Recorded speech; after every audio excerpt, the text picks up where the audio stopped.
আজকে তোমাদের জন্য নিয়ে এসেছি দারুণ স্বাদের অথেন্টিক মাছের ঝোলের সহজ একটি রেসিপি। সেই গ্রামীণ স্বাদটাই তোমরা এই মাছের ঝোলটাতে পাবে, আর এই তরকারিটা থাকলে ভাত খাওয়া জাস্ট জমে যাবে। তো ফ্রেন্ডস, আমি তৃপ্তি আর তোমরা দেখছো তৃপ্তির রসুই ঘর। তাহলে চলো আর দেরি না করে রান্নাটা শুরু করে দিই।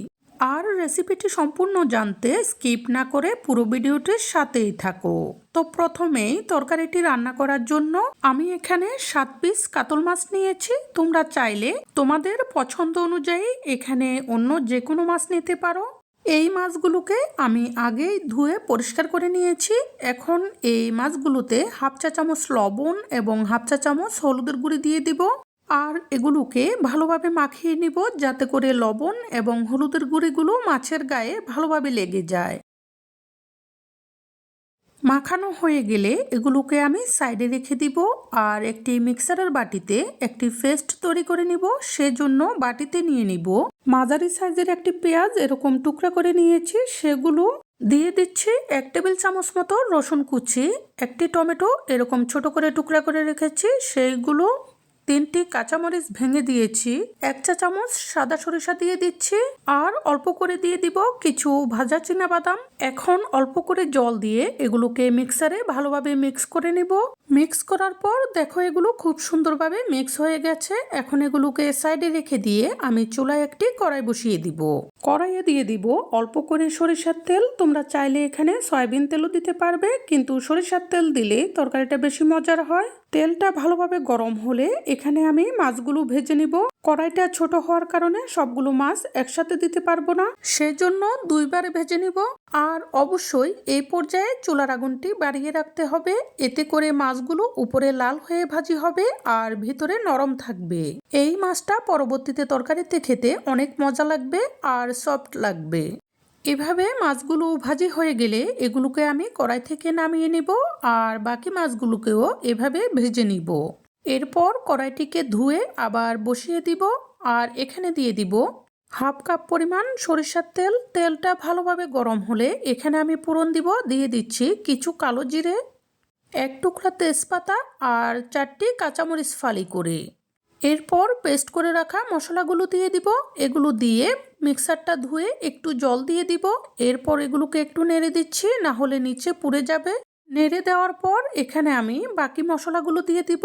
এখানে দিয়ে দিচ্ছি হাফ চা চামচ জিরার গুঁড়া, হাফ চা চামচ ধনিয়া গুঁড়া, 1 চা চামচ থেকে একটু বেশি লবণ, হাফ চা চামচ হলুদের গুঁড়া এবং হাফ চা চামচ থেকে একটু বেশি মরিচের গুঁড়া। এখানে মরিচের গুঁড়াটা তোমরা তোমাদের পছন্দ অনুযায়ী দিবে, যে যেমন ঝাল খেতে পছন্দ করো। পেস্টটা তৈরি করার সময়ও কাঁচা মরিচ দিয়েছি, সেজন্য গুঁড়া মরিচটা কিছুটা কমিয়ে দিয়েছি।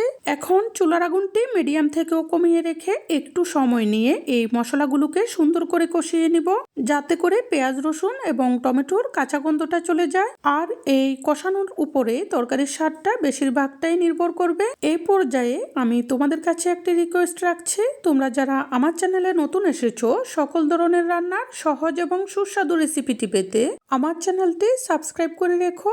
আর যারা আগেই সাবস্ক্রাইব করে রেখেছো তাদের জন্য থাকছে অনেক ভালোবাসা।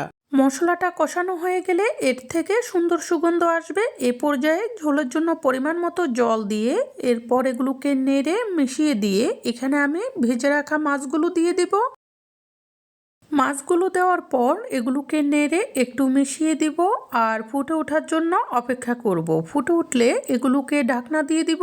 ঢাকনা দিয়ে একটা কিছুর সাহায্যে ঢাকনার যে ছিদ্রটা আছে সেটিকে বন্ধ করে দিব।